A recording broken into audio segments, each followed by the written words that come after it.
Grease 2.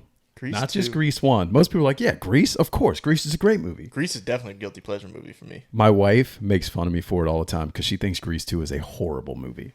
But Grease 2 is probably my guilty pleasure. I love the songs in it. I love the story. It's about some like nerdy dude who becomes friends with all these popular kids because he's like writing their essays and stuff. And then he decides to buy a motorcycle and learn how to ride it. And he becomes the cool guy, but nobody knows it's him because he's wearing a helmet the whole time. And then like the girl like falls in love with him and they ride off in the sunset together. It's great. It's a phenomenal movie. I don't think I've watched Grease 2 more than once to even remember. Like, you're saying that, and that feels like news to me, like what it's about. We can't just have all giants. What kind of small guys are like, he's got to get him. He's got to get him. We got to pack it up. He said, because if we don't get it, somebody else is going to get it. And drink it straight out the bottle. Cheers.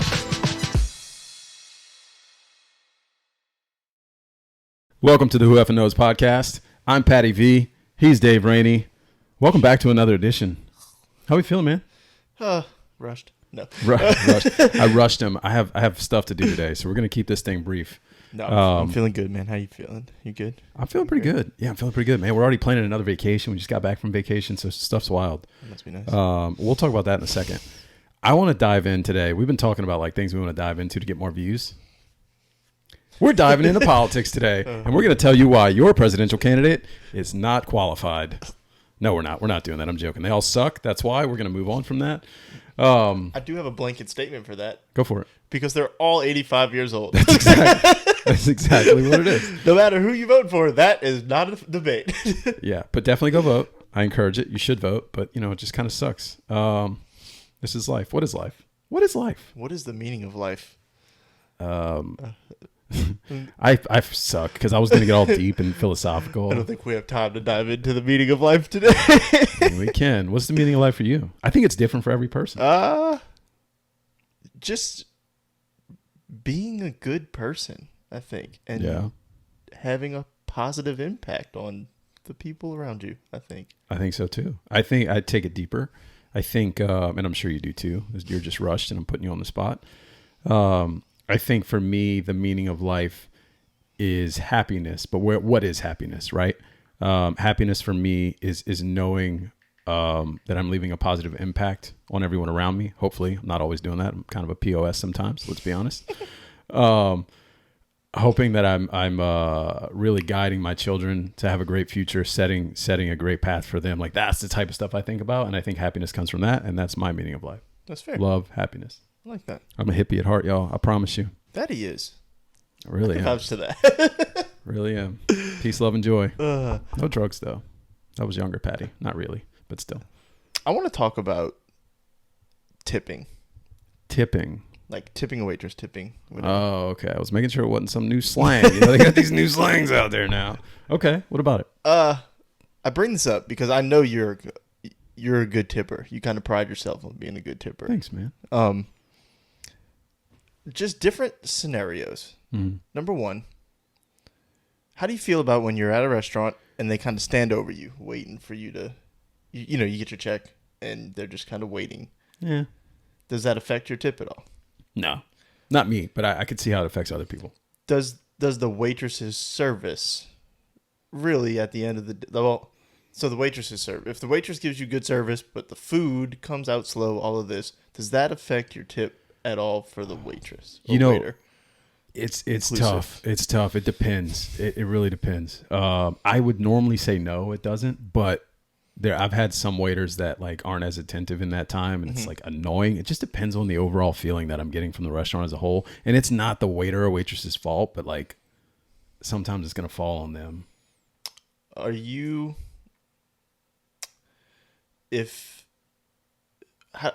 tip when you're going to get a coffee? Because so when you're going out, you're tipping at least out to eat, at least 20%. Yeah. Right. Yeah.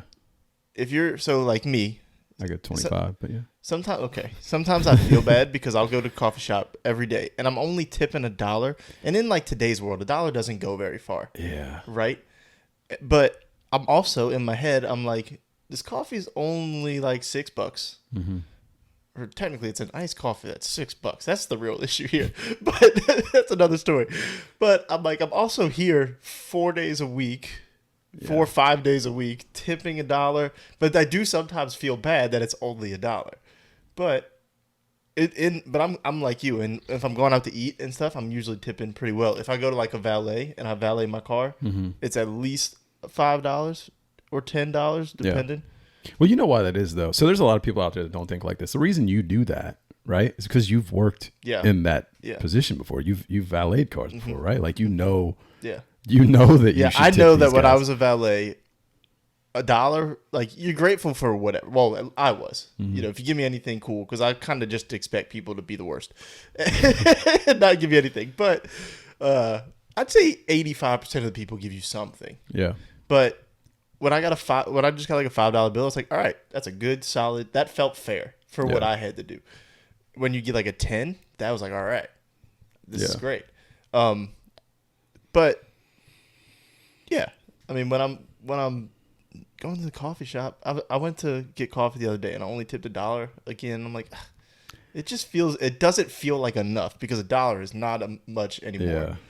I think it depends. It really all depends on like, are they in a tipped role? Because like some people are in tipped roles and you don't even know it. Yeah. Like I just wish I knew. Like, hey, tell me if this person you can tell me if I ever come in your restaurant and you are a tipped employee. Feel free to tell me. I also recently we were out of town on a ski trip. We went snowboarding, which I've talked about on here, and we went snowmobiling. And like we had a guide and we paid a good bit of money to go snowmobiling, and we get back. And I see people handing him money. I'm like, oh yeah, we should probably tip him. And I'm like, he's like, oh, I have a Venmo. I'm like, oh, cool. So like I tip him like $20 or something like that. And then like we're standing around waiting on a ride to go home. And I look at the wall and the wall says it says it on the wall. A customary tip for your guide is like 25% or something like that. And I was like, oh, I did not tip him 25%. I tipped him way less. So I felt bad. And I feel like sometimes people are just ignorant to what is customary, and I always worry that like I don't give enough. And I think that's why when I go to restaurants, I just make sure it's like 25%, 25. Even with bad service sometimes, it's like at least 20%. Yeah, what about on like takeout? It depends. I never used to tip on takeout. I do now though. But I don't tip 20% on takeout. No. I don't know. It's usually just a few dollars. It's whatever's in my heart at the time. I'm going to be honest with you. You know who got shafted for the longest time on tips? Sonic workers. Yeah. Because number one, I didn't have cash. I rarely ever have cash. If I have cash on me, it's because it's for a specific reason, and I'm holding it because I'm doing something that I know needs cash. Yeah. So until recently, they just added like, oh, you can add a tip from your card. Now I tip them all the time. But I always wondered, like, if Sonic waiters I don't know, I guess they're waiters. I don't know what else to. I don't know how that works. I'll be honest with you. But I always wondered if they were getting paid like that kind of wage because they were tips or worked for tips. But I was like, I've never seen anybody tip a Sonic person. But that was one of those ones where I'm like, I didn't even realize y'all got tips. I have no idea. I will say, as somebody who used to work as a valet, like it's one of those ones where people know you tip a valet. Oh yeah, for sure. It's not like the snowmobile person or your guide or whatever. But I hated when people would be like, "What's a normal tip for you?" or "What's a good tip?" I'm like, I don't know. Like I don't want to answer that. I feel that I'm sure some people would be like, "Oh yeah, $10." Yeah. But like I know $10 is a lot. Like I just said, if I got a $10 bill, I'm like, all right, this is a really good tip.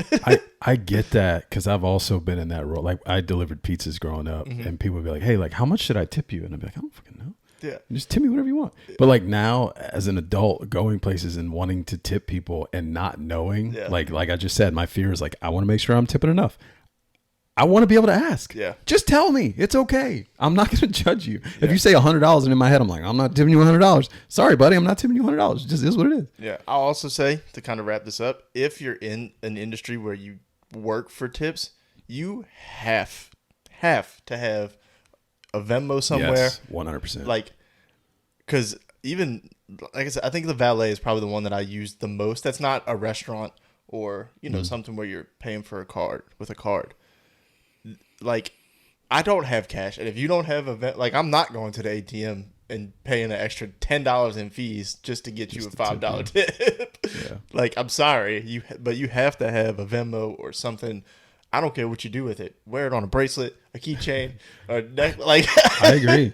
Some people think it's tacky though to put your Venmo like scan thing out, but like I don't. Me as someone who wants to tip you, put it out. I want to scan that thing. I want to tip you that way. It makes it easier on me. yeah, I agree. Remove the barrier. You know what's crazy too? This has evolved over the last 10, 15 years, right? Like I used to go to a lot of concerts, like rock shows, like smaller bands. And they would just put a tip bucket out. People would come up, they'd just throw money in, and that's how they'd make their money for the night. I mean, they'd get some from the door, or maybe get free drinks, whatever. That's how it is in Nashville. Every band that's performing just has a tip bucket, Yeah. or jar, whatever, out. So I've been places in this transition over the last 10 years where guys are still doing that. I'm like, I'm not going to the ATM, buddy. Like, I'm sorry. But other bands I've seen, they have their little code now. And I'm like, hell yeah, I'll tip you. Like, So they would have the bucket, but on the background behind them, they had the Venmo Good. QR code, just big as you needed it. work smarter, not harder, Yeah. guys. Remove the barriers. Yeah, that's another one though. When you're at a bar, like, what do you're not tipping 20% every time you get a drink. No. It depends. I've actually gone back and forth on that. I'd love to hear from a bartender out there. I actually used to date a bartender, and like I asked like once or twice, but I don't know. It is what it is. But for a while I was in the thing where it's like $1 a drink, $2 a drink. Like I'm getting a beer, okay, extra $1 here or whatever. Switch to the blanket tip. Yeah, because like I'd have a tab, and I'm like, do I just factor in $1 a beer at the end of the night, or like at that point I don't know. I've had a couple beers, Yeah. like I don't know what I'm supposed to tip you. Do I just do 25%, 20% at that point? Like I have no idea. Yeah, if I know that I'm gonna be dealing with the same bartender all night, like, so first off, if I'm going out, that's one scenario where I always have at least a little bit of cash. Yeah. So if I know I'm gonna be dealing with the same bartender all night and I'm gonna be getting a lot of drinks, it's like, here's 20. This covers everything. Like the wedding tip. That's what you're talking about. Like when you walk up just to like like the just like a blanket tip. Like, I'm coming up here for about 6-7 drinks tonight. Here's $20. yeah. We'll go from there. And I'm just getting like beers usually, so I'm not even asking you to make my drinks better. Like, I do that at weddings. I'm terrible. I go to weddings, and I feel like this conversation's gone on so long, but I love it. I love it. So I'll go to weddings, and I always forget cash when I go to weddings. Always. And they never have a Venmo, ever. Remove the barrier, guys. They never have a Venmo. And I'll find cash throughout the night. Like I'll ask my wife or something, or try to figure something out. And then I'll just give like one blanket tip, and I'll be like, hey, this is for the night. I want you to know. Look at me. Look at me. This is for the night. I'm not giving you $100 every time I come up here, or $20 or whatever it is. Yeah. the last wedding I went to was the first wedding I went to where they had a Venmo for the money dance. Good. It's the first time We had one, I'll be honest. I don't think we had one, but we had a lot of like older guests at ours. So they all had cash. I didn't handle any of that. And my wife's friend, I love her to death. The one who we helped sponsor their kids' baseball team. Anyways, she had set up like a Venmo, and I didn't know it. And all of a sudden, I'm getting like money coming to my Venmo. I'm like, what the hell is this? It was like hundreds of dollars. I'm like, this is insane. You gotta watch now. You gotta pay taxes on over $600. This was in 2021 or whatever. This actually, it transitions well. My other topic I had was, how ready are you to embrace a fully digital world? And I'll give you the context here. Do that. So we just bought this car. Yeah. It has the ability for my phone to be my car key. Don't need the key. I don't know if yours does that or not. I don't know. It might. I haven't looked into that. But so I can just have my phone. It unlocks the car. I put it on the wireless charger, and I can go. Yeah. And then now you can have your ID on. Some people can have it in their little Apple app. Mm-hmm. We have LA Wallet. You can pay for things most places with just your phone. Yeah. So are you to the point now where you feel like you can walk out your house with just a phone? Like if your car had the ability to do this, Mm-hmm. would you feel comfortable yet being like, I got my phone, I'm good to go? I mean, yeah, like to an extent, yes. I do it all the time now, to be honest. I mean, I still have the keys with me, and then I'll take my phone. But because my phone has, like, I can pay with it, and I can do all this. As long as I don't break my phone, that's the one concern. Like, if you're out and you break your phone, then you're screwed. So you need a backup. But yeah, I mean, for the most part, like it's become so easy. My daily errands, I can pay with my phone everywhere. I don't have my ID on my phone, which is a problem if I get pulled over. Yeah. I have my license in my car. No, I don't. But I could pull it up on LA Wallet if I needed to. I just download it again. Yeah, My holdup is the grocery. Like I go to Winn-Dixie the most, and I don't think they have the tap to They pay. do. They do. 100%. I Okay. do it all the time. I think the only place I shop then is like Walmart. It doesn't have it, but that's rare. Like I only go to Walmart sometimes. Yeah. I'm Home Depot is the only place I've found that Really? I can't do it at, and it makes me angry. But even then, you could just order what you need on your phone if you know what you need, That's true. I and didn't just think go of that. pick it up. So I was wondering if I would be able to do this. Coincidentally, I left my wallet at home coming over here today. So now I'm testing it out. I kind of just want to go for a day with just my phone and see if I Yeah. can. The wallet, I've been ready to get rid of my wallet. Yeah. Like, not have to worry about a wallet. The car key is new. That, I'm like, That may be a bit of a concern. it's a barrier. Because it's like, if my phone breaks, I'm stranded. I Yeah. can't call anyone. I can't do anything. I don't remember people's phone numbers anymore. I don't know. I what remember I'm gonna Courtney's do. and like my grandma's, and that's about it. I told Courtney, I was like, we're gonna have to test this out. When you're home one day, I can go down the street. That way, if it doesn't work, I can just call you. You come bring me a key. But yeah, so I guess today I'm testing it out because I forgot my wallet. There you go. Good luck. Well, I was driving out my neighborhood, and my AirTag thing popped up, and it was like wallet left at home. I was like, oh shit, I gotta go back and get it. And I was like, nope, we're not going back. We've gone too far. How far is too far? Like, what in your brain? Because this happens to me all the time. I've stepped one foot out the door and the door is closed. I've gone too far. I can't come back inside. Well, it depends on the scenario. Like, if I need my wallet, there is no such thing as, as too far, right? But like today, if I'm just coming here and maybe go and grab a coffee afterwards, Yeah. like by the time you know my neighborhood, when I made that first right turn off of my street, that's too far. Because it. if I got to pull into somebody else's driveway, do the pull in, back up, turn around, nah, we're just going. Like anywhere I'm going today, will take my phone. So Yeah. I'm not. Yeah, no, that's not happening. I'm not turning around unless I absolutely have to. Good luck. So Good luck. What else you got? Anything Uh, else? I got some stuff we could talk about. go ahead. I got one I think we could wrap up with. Okay. It might be the same one. I see you wearing the Dreamville shirt today. There's No, been a it's lot not, of. But It's not Dreamville? What no, is it? I was saying that's not what I had. Oh, I was about to say, did I misread your shirt?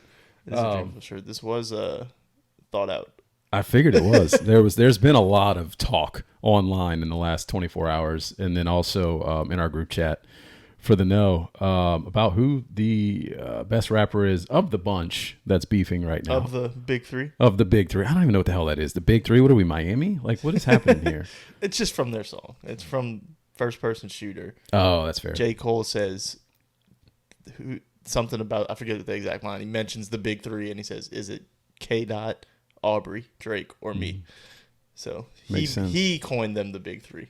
I like that. I do like that. I'll be honest with you. I have not.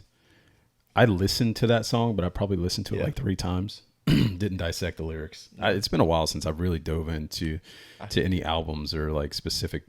I turned it off after the J. Cole part, to be honest. Yeah, you went to the concert recently, so I mean, Yeah, you can- listen, Drake, old Drake is for me. Like, Yeah. when he which was why the concert was so good. He got up there, he didn't waste time with the new stuff. He played the hits, good. and that's what I like to hear. Every artist should do that. Yes. Nobody's there for random songs they don't know. Yeah, like you, of course, give me a couple songs off of your new album. Do what you got to do. One. Yeah, whatever. But he played the hits, and I was like, all right, this is a concert. We're here. But no. Yeah. So there's a lot of arguing though. There's infighting within the know right now, and I want to know what your thoughts are on who the best of the big three is. I already know, but I want you to say it. For me, Yeah. to me personally, it's J. Cole. Mm-hmm. I was telling Dylan, I think J. Cole is more digestible, Yeah. if that makes sense. Like, I think Jacob mentioned, like, right before I got here, that sometimes Kendrick can go over your head. And, like, that shouldn't be a knock on him because it's, like, that's just to his credit. He's so good. Yeah. But, and then I don't know. I generally don't relate to the things Kendrick talks about. Yeah, you're a 30-year-old white male. Of course. Yeah, so I'm like, not that I really relate to what J. Cole talks about, but he does it in a something. Kendrick will come out there and he will just lyric you to death, and Yeah. it's great. Like, he is incredible. He might be the best lyricist of the bunch. Oh, for sure. Like, I think new J. Cole, like over the last couple of years, J. Cole has reached this new level where he he said it. He's focused more on just rapping instead of rapping and making beats. So his rapping has gone to a new level. Yeah. And I think now it's a closer battle between the two.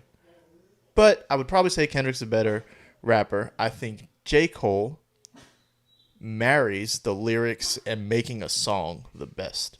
Yeah, I would agree. Where Drake is just here to make a bop, and I don't care. That's frustrating for me. I think talent-wise, all three of them are phenomenal, right? I think Drake is more talented than he shows lately. Like, people love Drake because he makes bops, right? He's Bad Bunny. Like, he just puts out hit after hit after hit, and people love him for it. He was so good years ago. Mm-hmm. He was so good. His lyrics were good. His flow is phenomenal. His voice is like butter. Like, he's a great combination of everything you want. Oh, versatility, it's unmatched. Like, he can do things that they can't even dream of doing. Yeah. Like 100%. But I think I agree. Like, I said it earlier, like, I prefer J. Cole's flow. I prefer the way his voice sounds. You know what I mean? Like, sometimes you just like prefer the sound of someone. Mm-hmm. I think for me, when I get into lyrics, like, I like J. Cole's lyrics. Mm-hmm. I think his songs are good. You can't really touch Kendrick Lamar on a lot of the stuff. And I think it's because I like that deep, like, oh, I missed this. I didn't realize he said that. Let me go back and listen to that. Yeah. Like, oh, he tied this to this. Like, that stuff is really cool. Yeah. I think, and Dylan mentioned like a couple, like Kendrick's albums. I think you could make the argument that Kendrick probably has the best albums of the bunch. Yeah. Actually, I don't know that it's necessarily close. Because I don't know that he has a bad album. Not that I think J. Cole has a bad album, but it took J. Cole a while to find something that everybody liked, I think. Like, as a J. Cole fan, I like all the albums. But I think most people like all of Kendrick's albums. Yeah. If what I'm saying makes sense. But like I said, To Pimp a Butterfly is one of the best albums of all time. I think critically, it got like almost a perfect score or the highest score of all albums. Like, it's the album of albums. Yeah. But like Dylan took a little bit of offense to it. It has no replayability to me. Like, I don't want to listen to that album over and over again. Yeah. I listened to it once. I appreciate it for what it is. Not for me. I don't want to hear it again. I think it's fair. I like Kendrick's work. I've never really connected with it the same way a lot of other people have, which rightfully so. It's not for me. Yeah. Is what it is. Everybody hearing that is going to look at me and be like, yeah, obviously it's not for you. See, another one that falls under this boat for me is like Eminem. I don't like Eminem. I'll be honest with you. You like Eminem? As I've gotten older, I don't like Eminem. I don't care for Eminem as much when I was growing up, I was like, oh, like, this guy can, like, Eminem can rap. There is no debate. Oh, for sure. Like, but when you talk about, I want to ride around listening to this person, he is not on that list. Mm-mm. He's got a couple probably that I could listen to, but he is not rapping about anything I wanted to ride around listening to. No. So it's a different reason why I don't want to listen to Kendrick. But it's the same thing. They're both very good lyricists, but the song aspect of it. There's a lot of anger in both of them, and I think I don't connect with angry music in that sense, like angry rap in that sense. Like, it's just not really for me. It never has been. I've never really cared for Eminem from day one. People loved him, and I was like, okay, cool. J. Cole is definitely more of like a uplifting. Yeah, I like that mellow, smooth voice, like kind of laid back. I like boom bap rap. Mm-hmm. Like, I like that kind of stuff. Yeah. Like, I don't. But that's why, like, Mac is my favorite artist. Like, because it's never anger. It's always like uplifting, that chill, more mellow style. But he'll give you a little upbeat bop here and there. Yeah. You know. Yeah, for sure. But no, I think that's what it is. When you put it that way, I think that's why I don't really want to listen to it. It's just not for me. Even Eminem, after he like sobered up and like changed his mindset, I guess you want to call it, like, he still was angry. Like, everything he was doing was like that angry, fast, like very, very amazing lyricist, but like, it's not for me. I agree 100%, and I've never really been able to pinpoint it, and I think you just did for me. There you go. You're welcome. You're welcome. We can kind of start to wrap it up, I guess, if you want to do that. We always talk about guilty pleasure, or we've talked about it a few times, guilty pleasure songs. Mm-hmm. You have any guilty pleasure movies? Oh boy, I don't know. Probably a bunch. Is this one I should have told you about before? No, I mean, I could come off the dome. Growing up, I loved Herbie the Love Bug. Okay. I have no idea why. I just loved Herbie the Love Bug. A car that had a mind of its own. and was like not supposed to win races, but won all these like cross country races. I'm not talking about the Lindsay Lohan one either. That was weird. I'm talking about like the old Herbie the Love Bug. I also really like the Hunger Games series and Harry Potter. I'm going to be honest. Those are all guilty pleasures. People would probably be like, those aren't guilty pleasures. I'm a 36-year-old white man. Those are probably guilty pleasures. I could see the Hunger Games being considered a guilty pleasure. Yeah. For whatever reason, it doesn't feel like you're the demographic for that. No. Harry Potter, you kind of grow up with that. Like, Yeah. you grew up with Harry Potter, so that's like me with Toy Story. Like, I feel like Toy Story is fair game for me. I grew up with that. It was my favorite movie growing up. Yeah. And I just want to watch Toy Story sometimes. Mind your business. But my guilty pleasure movie that made me ask you this question is The Greatest Showman. Have you ever seen that? I haven't, actually. Listen, it's a musical, number one. Yeah. So that's kind of what makes it a guilty pleasure. I think if any musical almost automatically falls in guilty pleasure. Willy Wonka. Love that movie. Even the new one. Not the one with Johnny Depp. That was weird. We're talking Hugh Jackman, Zac Efron, Zendaya. It's phenomenal. Do you know what it is? Yeah, I know what it's about. The songs are bangers. They're all catchy. Like, I'll just ride around and listen to them sometimes. So I got guilty pleasure songs from it. The movie is a guilty pleasure. It's kind of an emotional movie. I really enjoy it. They were watching it the other day when I got home, and it was about halfway through. I was like, no. We're starting this over. Start this thing over. I've got one, actually. Now that you said all this, I thought of one, and people probably won't connect with this. I don't want to give dead air here, but there's another show that they just remade, or maybe it's a movie they're remaking, and I remember being really excited about it, and then I heard that it's like not the original cast, and it's Roadhouse.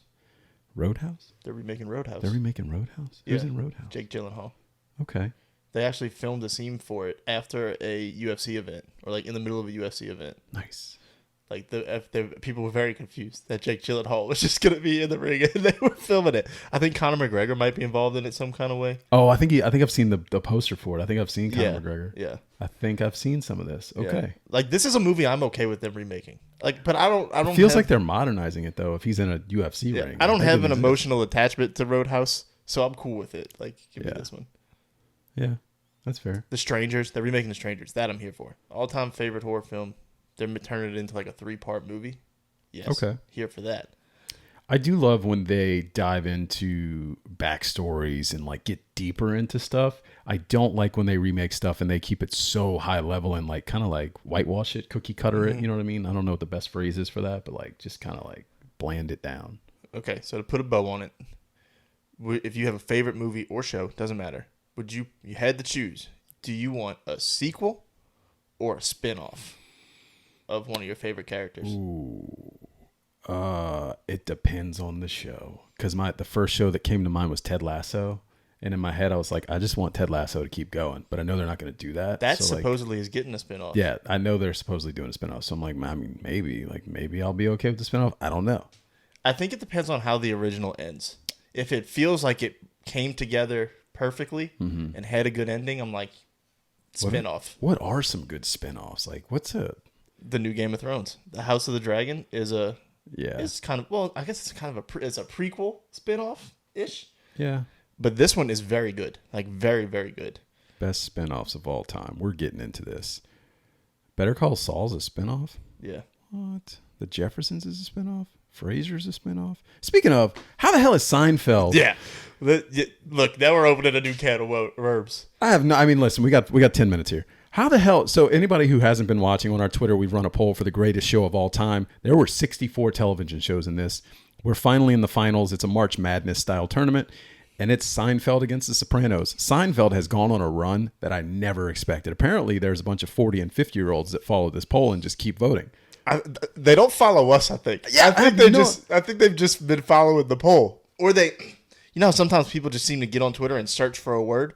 These people are just getting on there searching for Seinfeld. I don't know if they're looking for clips, but Seinfeld has credit to them. Like, if your fan base is that passionate, that's why the Wire was getting that far anyway. But in like the second round, the Wire got retweeted by fan base account. And the Wire got like 4,000 votes. So, like, yeah, when I saw that, like, I wasn't super surprised The Sopranos won. No. I thought Game of Thrones would win. I thought it was going to be Game of Thrones Sopranos. I said that last week. Well, you couldn't. They were against each other. Oh, that's You right. thought it was going to be Game of Thrones and The Wire. No, I thought it was going to be Game of Thrones and Seinfeld. Oh. I didn't think The Wire was going to But you didn't actually think Seinfeld I didn't would actually win. think Seinfeld was going to. So Seinfeld's winning right now is really what I'm shocked about. Because I thought, maybe they make it I haven't through. looked since I posted it. I voted last night, and I was like, how the hell is Seinfeld winning by like X amount of votes already? Like, it just blew my mind. Listen, I'm going to respect. I did tweet yesterday, like, I was like, when Game of Thrones lost, I was like, I disagree with this decision. I think it was rigged. This didn't happen. I want to recount. That's how you do that, right? That's how that works. Demand a recount. Or just, election fraud, something like that. I don't know. Hashtag not my bracket. Anyway. Rigged. I don't know. There was a lot of mail-in votes that came overnight for the other one. I don't know. Say we stage an insurrection. I'm gonna respect the outcome of this bracket. I respect the authority of it. But Seinfeld is not the greatest show of all time. I'm putting it out there. It's just not. Yeah, I would have said the same had South Park somehow managed to get there. Not the greatest show of all time. To be fair, I think Seinfeld has like I don't know. You'd have to go look up the numbers, but I think it is one of the most successful, if not the most successful show of all time. There are people that are going to see that and be like, it absolutely is Yeah. the best of all time. And I'm just here to say, no, it's not. I think it was the longest tenured, right? Maybe not. I don't know. I'm not going to throw out fake stats. I know that it was very successful. It's all weird because it could be like longest tenured for this style. Yeah. Like Big Bang Theory is one of the longest because it's like 13 seasons for like a sitcom. Oh, that's or right. I something think like that. I think Big Bang Theory is. I think I remember seeing that the other day.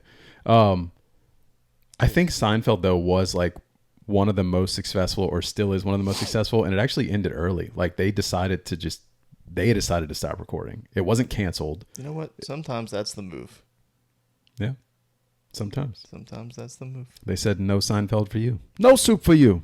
That's my Seinfeld reference. You're welcome. I don't have one. My dad and I watched Seinfeld growing up, man. What can I say? That's it. Let's close this out. I got places to be, people to see. Yes, sir. Appreciate y'all for being with us. Follow us everywhere at Who F'n Kneauxs.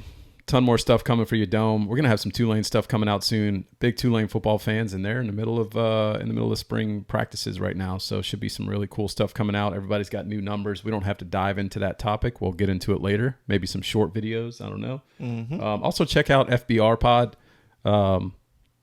Let's be honest, I don't even know how all this network's set up. We're a part of the No Network. FBR Pod is under the umbrella of Who F'n Kneauxs. That's the first time we're saying that publicly, but hey, it is what it is. Get over it.